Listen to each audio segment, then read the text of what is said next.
ഉദയകുമാർ ഉരുട്ടിക്കൊലക്കേസിൻ്റെ വിധി വന്ന് ആ പോലീസുകാരെ മുഴുവൻ വെറുതെ വിട്ടു.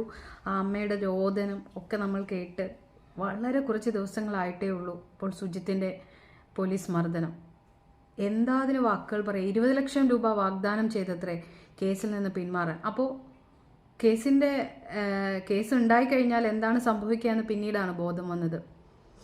ഏത് രാഷ്ട്രീയ പാർട്ടിക്കാരായിക്കോട്ടെ, ഏത് വ്യക്തി ആയിക്കോട്ടെ, അതിക്രൂരമായ ഒരു മർദ്ദനം എന്തിൻ്റെ പേരിലാണെന്ന് പോലും നമുക്ക് മനസ്സിലാവാത്തത്ര രീതിയിൽ സുജിത്ത് അനുഭവിക്കേണ്ടി വന്നു എന്ന് പറയുന്നത് കഷ്ടമാണ്. നമ്മുടെ പോലീസ് സംവിധാനം മാറി ജനകീയ പോലീസായി, അല്ലെങ്കിൽ പോലീസിൻ്റെ രീതികളൊക്കെ മാറി എന്ന് നമ്മൾ പറയുമ്പോഴും എവിടെയാണ് നിൽക്കുന്നത് നമ്മൾ?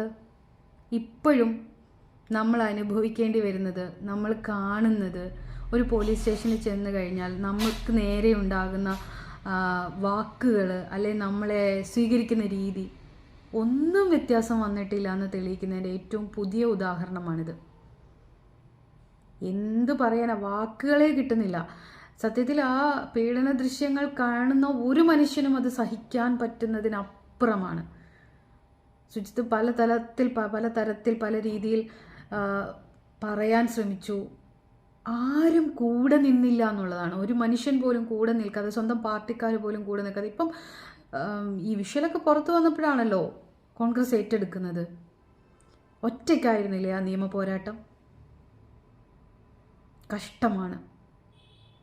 ആരായാലും എക്സ് ഓർ വൈ, ഏത് രാഷ്ട്രീയ പാർട്ടിക്കാരനായാലും ഏത് വ്യക്തിയായാലും ഇതുപോലൊന്ന് അനുഭവിക്കാതിരിക്കട്ടെ. കുറേ ഇത്തരം മർദ്ദനങ്ങൾ ഓർമ്മ വരുന്നുണ്ട്. ഓർമ്മയുണ്ടോ നമ്മുടെ ജിഷ കേസിൽ ഒരു പ്രതിയെ ജിഷയുടെ വീടിന് മുമ്പിൽ, തൊട്ട് മുമ്പിലുള്ള ആ മനുഷ്യനെ കൊലയ്ക്ക് കൊടുത്തത്? പ്രതിയാക്കാൻ ശ്രമിച്ചു, അതിൻ്റെ ഡിപ്രഷനിൽ അയാൾ ആത്മഹത്യ ചെയ്തത് ഒക്കെയുണ്ട്. ഒരുപാട് കേസുകളുണ്ട്. കഷ്ടമാണ്, കഷ്ടം. അത്രേ പറയാനുള്ളൂ.